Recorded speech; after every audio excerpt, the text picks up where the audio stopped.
Hi, everyone. Shalom and welcome to the Pluralist Podcast. In this season, we invite you to a special edition, The Pluralist from Both Sides of the Ocean. I'm thrilled to have with me today and the whole season as co-host Rabbi Josh Weinberg, Executive Director of ARZA and Vice President of the URJ for Israel and Reform Zionism. Thank Josh, you. It's so wonderful to be here. It is with really you. wonderful to be here, and welcome to New York, of course, and great to see you. And I'm really excited to embark on this project of these conversations with you.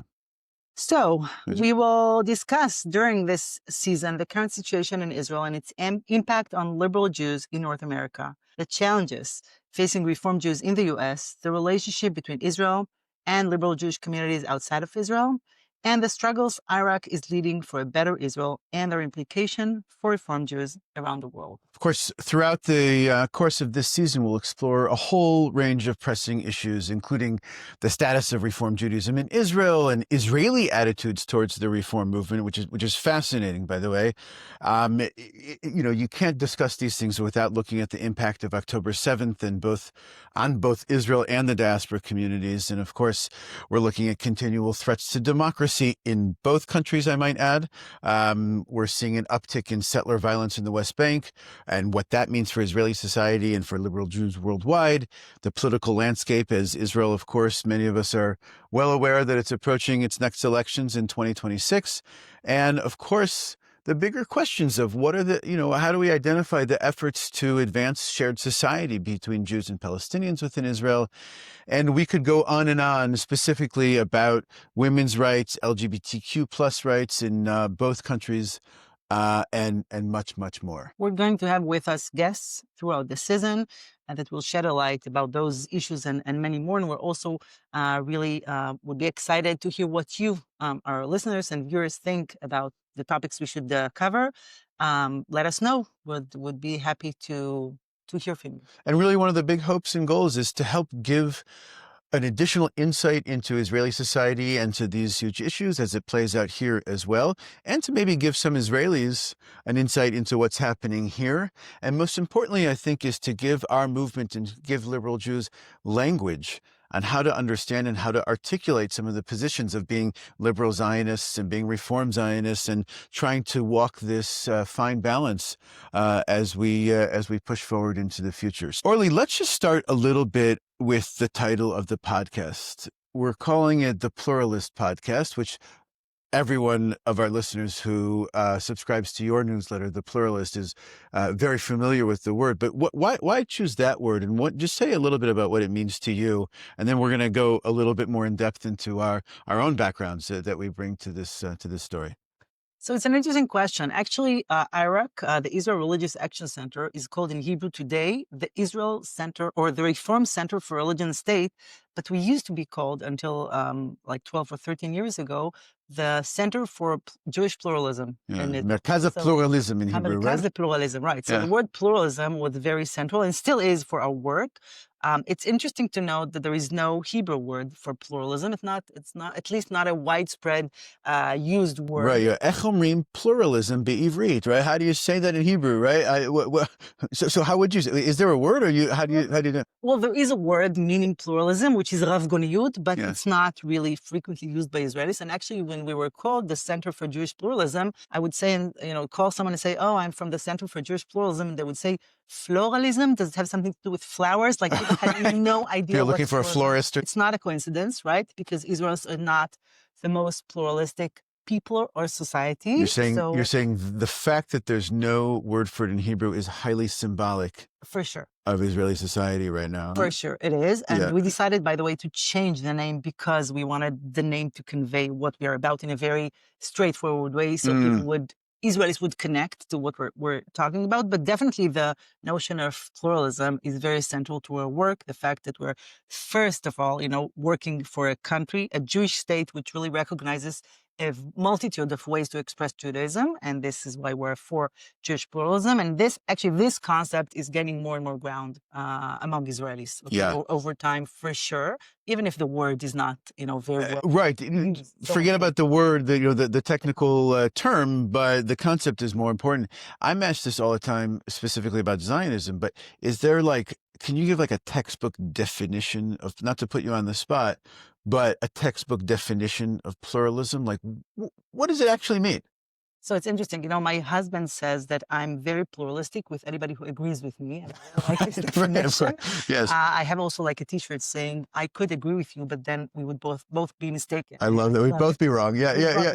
I love it. Fantastic. So, but I really think that it's about understanding there are other ways to think and, think about life and different opinions, and all of those are legitimate within a very definite framework or borders, right? So, it's, as if obviously, like being liberal does not mean you agree and you accept all opinions, right? And you have to have red lines, right? But I think the red lines are very important, especially in the reality we are living with in both countries, definitely in my country. So I don't think if I'm pluralistic or liberal, I should, hug everyone in the name of pluralism, but rather accept that there are different ways to express my Jewish identity or to think about, the political situations, and all are legitimate. And whereas in Israel... I think that's the key, is that all are actually legitimate. I was just in Israel a few weeks ago, as you're well aware, for the World Zionist Congress, and we sat around the table of one of the sessions, which was a Beit Midrash session where we were studying different texts and ideas. And I was sitting across from a Chabad rabbi who, I know very well, and he's actually relatively open and liberal, emphasis on the word relatively, okay? And I said, listen, to understand the difference between you and me is that you deeply, fundamentally believe that everyone should be as observant as you, and everyone should be, Orthodox or even Chabad, right? There's great diversity within Orthodoxy as well. And I said, look, I'm not looking for that. When I go to the Kotel, I understand, as an example, that I don't want the whole thing to be egalitarian, right? I want there to be different options, and that is pluralism. I think Heschel had a wonderful line where he said, if you were to go into an art museum, would you want to see the same picture on every wall of the gallery, going around and around? And I think that's it. So first of all, thank you for breaking it down a little bit, because I think it's one of these words that we toss out a lot, but don't really understand. And I think that's what we'll continue to explore as we go forward. And, really the diversity of viewpoints and, what makes up the fabric of the Jewish people and in the Reform movement and Israeli society, of course. But can we take a step back? Because I want to learn a little bit more about you.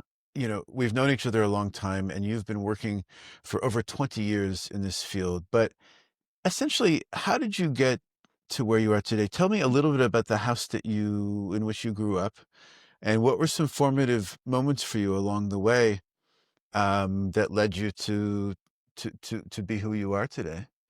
So thank you for that. I grew up in a secular family. I actually was born in Canada, but I came back to Israel as a baby. And we celebrate the holidays, of course. We were, in this sense, of course, very much sort of part of, the Israeli Jewish culture, but we didn't have a kiddush on Friday night. And I really had a very weak connection. What was Friday night like for you growing up?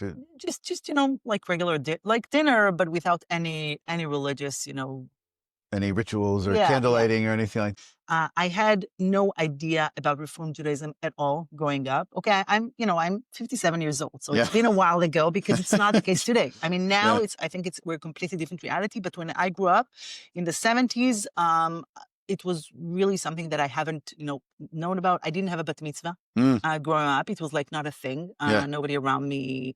I have only sisters, so none of them were, didn't have a bat mitzvah. And I really sort of discovered Judaism only when I was, after I studied law and after I starting working. When I moved to Mevaseret Zion, this is where I live today, a suburb of Jerusalem. And I was looking for a preschool for my oldest son. He was then 3. It was 25 years ago. Can I just ask you, before you get to, you've already gotten married and have kids, and what was the political atmosphere in your family like growing up? I mean, was there a party affiliation, or how did that work? Paint that picture for us a little bit. I was very politically active from a very young age. Yeah. I was, part of like a youth organization, which was associated with a liberal party. It was then Ratz, like before Meretz. The precursor of the Meretz party called Ratz. Yeah, of course. Like, in high school, I was very much affected, or like the issue of social justice was really burning in me from a very young age. And I think this is why I went to study law. Okay, I went to study law because I wanted to change the world through law. Yeah. Pursuit of justice was very strong for me, and that's why I went to study law. I didn't want to work in a law firm. I wanted to use my legal knowledge and capabilities to actually bring about like a better. And at the risk of going on for a long time, in the 80s and 90s, what did social justice mean then? Because in the 80s, you couldn't even say a Palestinian state, right? Or like, or was it more domestic sort of social issues? And what did that look like for you? I think it was both issues of religion and state. Well, already really issues of religion and state, and human rights in general. It was like the time of like the first Lebanon war, so it was like a very different time from today. But being, against like a government which goes on a war, which didn't seem something that we should be doing, was like an issue still back then. So I would say it was like issues around the Israeli-Palestinian conflict in general, and sort of discrimination and within Israel as well. So I would say both of those issues. Like Ashkenazi Mizrahi stuff and like that kind of, say Arab and Jew. Sure, like maybe like economical disparities, those kinds. Social class and no, that it's fascinating because as you compare some of the issues and how it's evolved, right. It was a very different world. Obviously, a few years later, the first Intifada, which really started, and like Oslo, right? I remember actually during my honeymoon, we actually saw the ceremony of 1993, September 13th, 1993, the handshake on the White House lawn. Exactly, right. Clinton and Rabin and Arafat. So we saw that, and it was like, oh my God, we're like in a completely different world. And I think that this is a perspective that obviously my kids and the younger generation here lack of like a different country that actually seeks peace, right? I mean, we just commemorated 30 years since the assassination of Yitzhak Rabin. And like, it's hard for people who, were born at the end of the 90s and the beginning of the 2000s to imagine a different Israel. But we grew up in like a different Israel, right? When I was a young adult, it was the days of like, oh my God, we're approaching peace. We're going to have like a different Middle East. And it seemed like a different world we were entering into that seems today like imaginary, right? But we could imagine it There's back like then. this fairy tale time period called the 90s that, obviously it wasn't fairy tale, right? There were so many suicide bombings. And I know that you lived in Israel, around. Back and forth a lot. Yeah, and of course. Like you had this experience too. It wasn't like a fairy tale. Oh, everything was amazing. Like we always saw it as an immense challenge. But we knew like what our vision is, and like it seems reachable, right? It was almost achievable. Yeah, like you could reach out and touch it. Yes, of course. I remember, in July of 2000 when it started to collapse, and you're like, well, wait a second, this was not supposed to happen. This was going to be the thing. Yeah. Right. So no, that it's such a fascinating,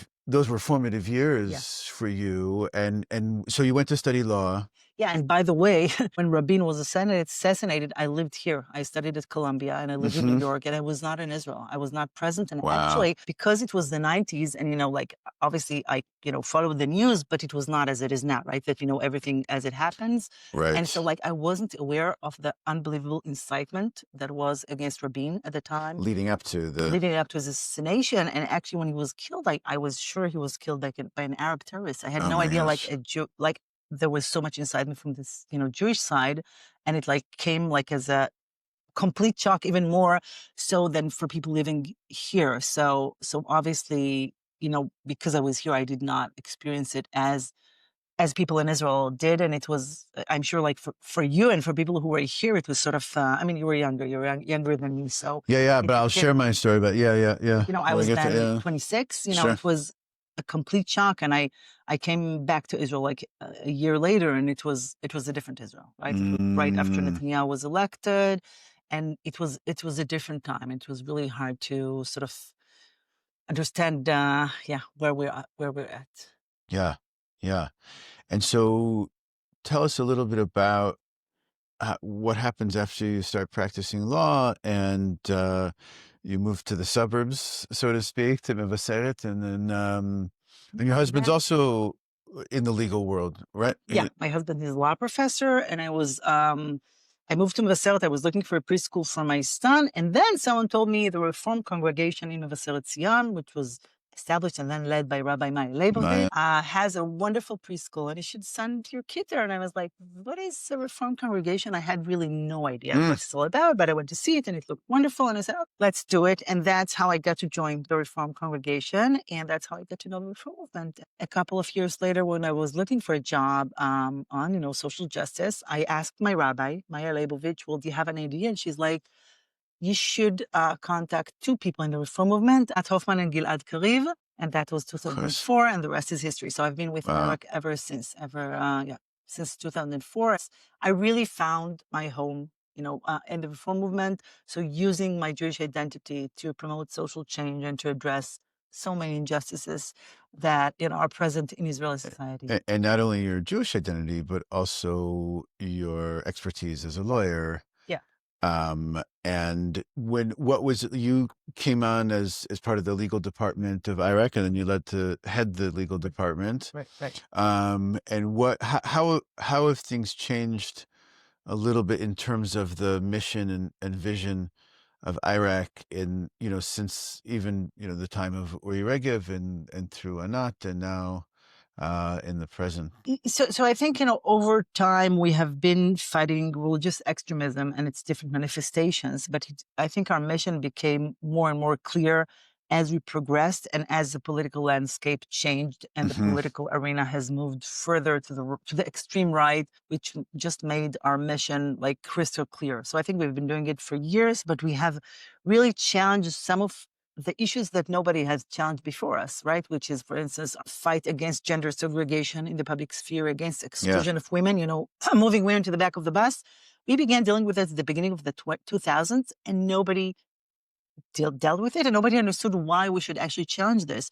The same goes for racism, voiced by rabbis, some of them in formal posts, right? So formal posts, you mean being hired by the government and receiving state salaries? Here in the States is inconceivable, but that's how, right, our religious system works. Actually, rabbis employed by the state, all of them Orthodox men, and many of them use the position to incite racism and hatred against non-Jews, against members of the LGBTQ plus community. And we were sort of the trailblazers in saying, this is a red line, this is something that we shouldn't accept, and fought this. And I think it was really important to draw those red lines that many people have joined, this sort of mission since, but we were really the trailblazers. And I think the same goes for our fight for Israeli democracy, which we have been leading in the last 3 years, but really from a Jewish perspective, right? So saying what the government is doing is not only undemocratic, it's not Jewish. And as this government takes Judaism and presents it as a very, very, like a twisted, extreme version of Judaism, it was essential to show Israelis,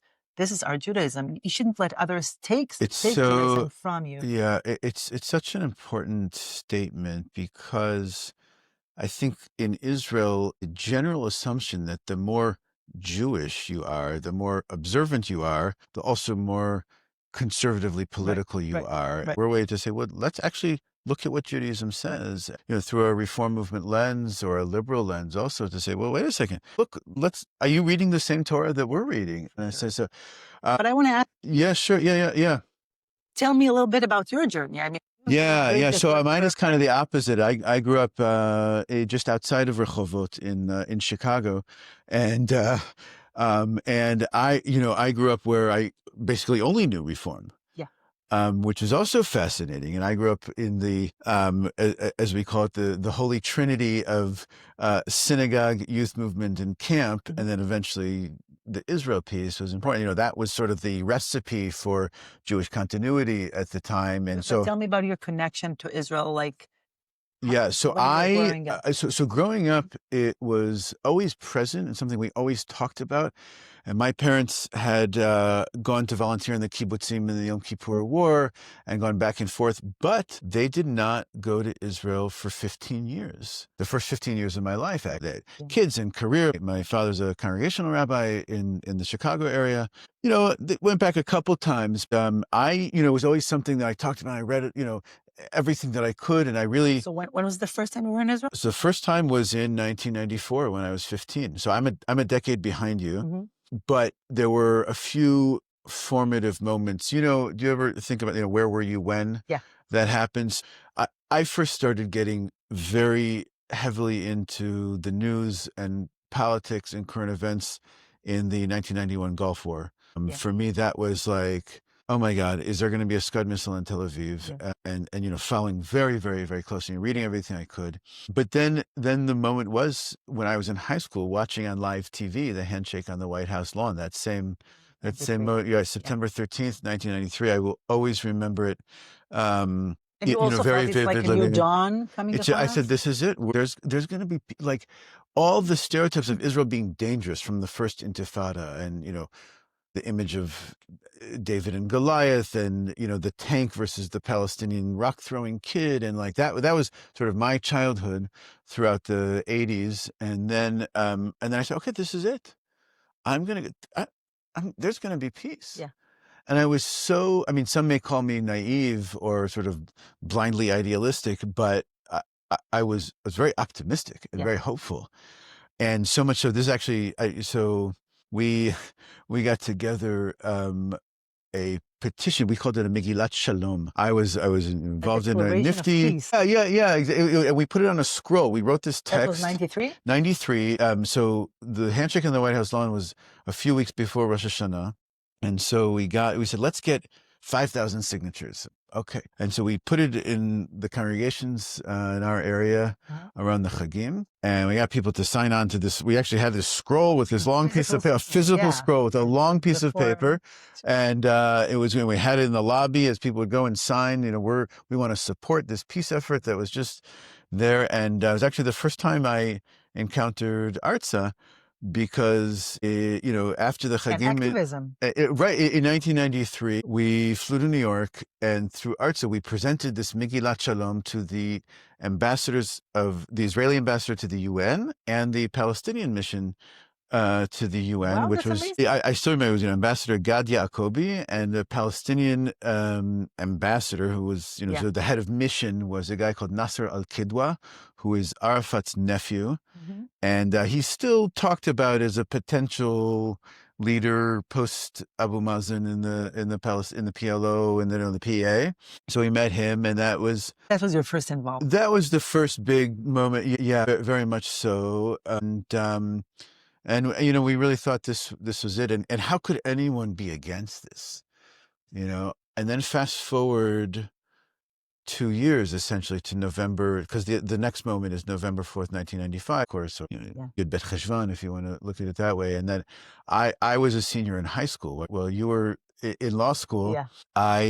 It was a moment in my life where I chose not to answer the phone or watch TV on Shabbat. I remember it happened on a Saturday night in Israel. So for us, it was still Shabbat afternoon, and we didn't have cell phones, right? The house phone kept ringing. So I said, okay, so something must be wrong. So I picked it up, and it was someone calling to tell me that Rabbi had just been assassinated. And it was like, the ground falls out from under you. I said, wait a second, this was going to be it.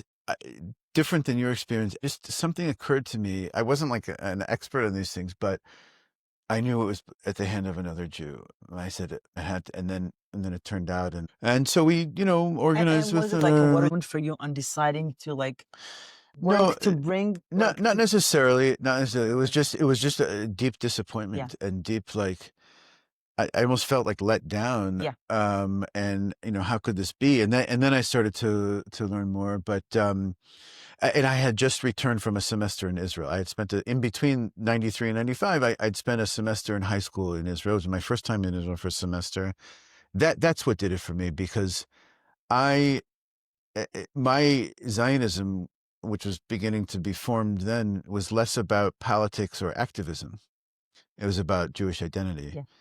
And for me, even though now I'm associated with, Theodor Herzl's organization, I'm an Achad Ha'amist. And for me, living in Jewish time and Jewish space that was the miracle of Zionism, of the State of Israel. I dedicated my entire semester to really trying to become as fluent in Hebrew as possible, because did you have succeeded? Great. No, it was very, very important to me in terms of the language being a carrier of culture and being also a sign of Jewish literacy. Okay. And also wanting to fit in, and not stick out as some American, coming to Israel. And I realized that, and I was quite critical of my upbringing. I thought I was done a great disservice in that 5 years of Hebrew school did not teach me Hebrew, actually. Right. And I could do fine in a synagogue setting, fine, but I wanted to be out there. Yeah. And, we were there during the Baruch Goldstein massacre in Hebron in 94. And all those things really, left a huge impression on me. And of course, so when I graduated college in 2000, and with the collapse of the Oslo process, I mean, also as a student at Hebrew University, we would go back and forth to Ramallah for dinner. We would take the bus, and we would go all through, out, and we had Palestinian friends, of course, and that's really interesting, because I think your experience is very different from mine. Yeah, Israelis can go to Ramallah, right? So it's this complete disconnect with something that is just a few minutes ride from where I live. Right. Is unbelievable. So I think you've been. We would take the small in the transit than I have. Right. Just I mean, crazy. We would take the small transit bus from Hadassah Hospital that would bring people. There were fewer checkpoints then, and we didn't have to show it. It was just something like that was kind of cool and hip to do, and it was a lot cheaper there. We would go do our shopping, and and you think of that. I like how you put that as sort of like a fantasy or like a dream world. How did you get into rabbinical? So my whole life, people had told me that I should be a rabbi. So you didn't really have a choice. And I fought it very much. I said, I wanted to be a journalist, actually. And I started my first job. I was working for the Jerusalem Report magazine. I started that job 4 days before Ariel Sharon walked on the Temple Mount on September 29th, 2000.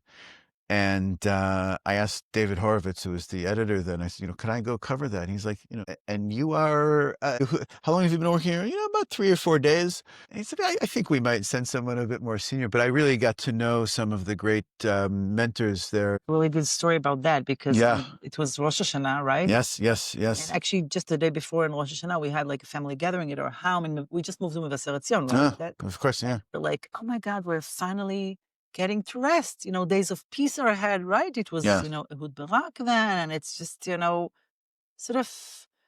And then we said, okay, now we're going to have a peaceful reality. And then the next day, Sharon went to the Temple Mount and everything. Yeah.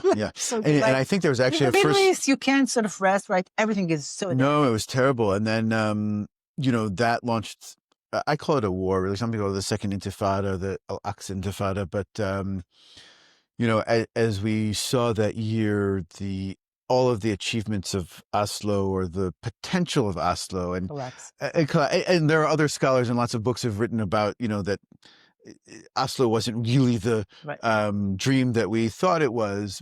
So we can leave that, and you can, there's a lot written on that, but that's for another topic. But, I said, well, okay, what does that mean for me? And I was living in Israel at the time, and our Nifty in Israel groups that I was leading weren't coming. And so I traveled around the world, and I backpacked in South America, and I lived in Hong Kong for a bit. And I came back to Chicago, actually. I was working for the Israeli consulate doing what we colloquially call hasbara, which means a few things, right? It literally means explanation, right? But we all know it Propaganda. to be or PR, I would say, in a more yes, one person's propaganda is another person's PR, right? You could say doing that, and I realized that I was having a very hard time justifying some of the things that were happening that I was seeing, and how this is playing out in college campuses in America, even then in 2002 and 2003, and amongst the Jewish community, which is already, quite divided on some of these issues. And so I got my calling, actually, which conveniently came in the form of a phone call. And it was the principal of our high school semester program who invited me to come and teach. And so I folded up life in about 2 weeks and came on Aliyah. And I said, no, this is the decision maker. This is the moment. This was 2003. And three. So I made Aliyah. I lived there for 10 years, and I taught at now it's called Heller High, our program, for 6 years. And all the time, the question of, what's next on the horizon. And despite lots of, the fact that everyone wanted me to go to rabbinical school, was that a good enough reason to not go? Right. No. And so, but to find my niche, and I finally found my people. I found my place in the Israeli program of HUC in Jerusalem, in which I was the minority of having grown up in the Reform movement. And it was so fascinating to hear from my peers and now colleagues when we would play this game called To Whom Are You Still in the Closet? About being a Reform rabbinical student in Israel. And this was, because, everyone was so... It was something that created like lots of negative... Of course, yeah. We had different students who said, I can't tell my grandparents that I'm in the Reform movement, or both from traditional or Orthodox grandparents and both from staunchly secular, right? To say, oh my God, what have you done? Have you joined some, cult or something like that, right? But I think that has changed tremendously, right? Over the next 20 years. I hope so. Some said, I can't tell my employer, my boss, that I'm studying, to be a rabbi or studying in the Reform. I think now it's a completely different world. I mean, it's not that everything is like amazing. There is so much excitement and misconception and prejudice against the Reform movement in Israel, Reform Judaism. Yeah. But I think that today we've come such a long way in the sense that so many people have been exposed, right? A Reform rabbi holding a Reform wedding, or a bar mitzvah or a bat mitzvah, that people are like, wow, that's beautiful. That's wonderful. Mentioned before about pluralism, a lot of Israelis have the story of coming to the U.S. and actually seeing a variety of Jewish worlds. And we're like, oh my God, they're like, we call it, they discover America. And we're like, you have it back home, but they have to go here to North America to see a different kind of Judaism, and then they bring it back home. It's and like the alchemist almost, the story of going far to come back and to say, because, right, we talk about this all the time, that in Israel, Judaism is sort of black and white, and there was a binary of, are you either religious, meaning Orthodox, or secular, and the synagogue people don't go to Orthodox, and now we want the synagogue that people don't go to be Reform. I'm saying we want people to go. But it is. I mean, right? Our surveys actually show this, that people, when they do decide to go to a synagogue, maybe once a year, maybe for a bar mitzvah, then they would more and more choose a liberal. Right.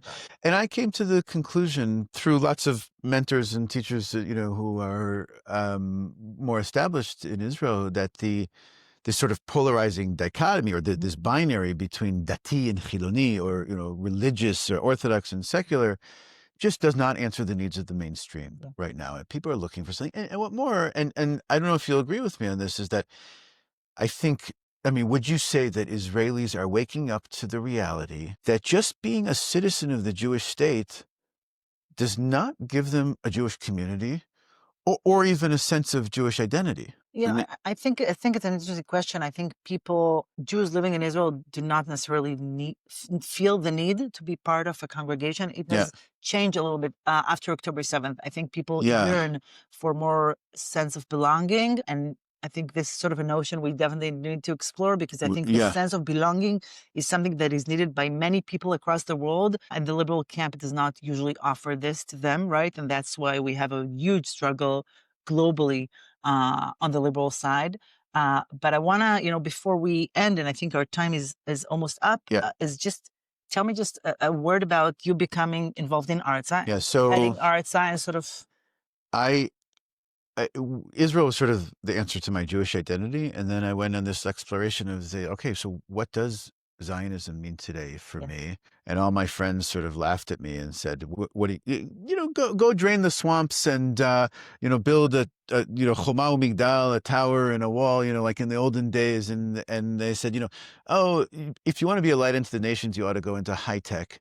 And I said, "Well, I'm no good at that. I have no idea what to do." And I had a series of experiences that led me to say, well, okay, bringing and building and growing Reform Judaism in Israel and really changing what it means to be Jewish in the Jewish state is going to be my Zionism. And the next conclusion that I came to is that as much as I think Israel needs reform and liberal Judaism, I think that reform and liberal Judaism here very much needs Israel. Yeah. And I wanted to make that connection because I see my Jewish identity as a national identity, as an ethnic identity. I think that's what was lost in the American experience by and large. It's not only the Jews, by the way, all immigrant. Yeah. So most American Jews identify as American whose religion is Jewish, right? Or whose church is a synagogue, right? Mm-hmm. And I wanted to change that. I wanted to bring peoplehood and the Hebrew language and a stronger connection to Israel. And for us to, really support each other.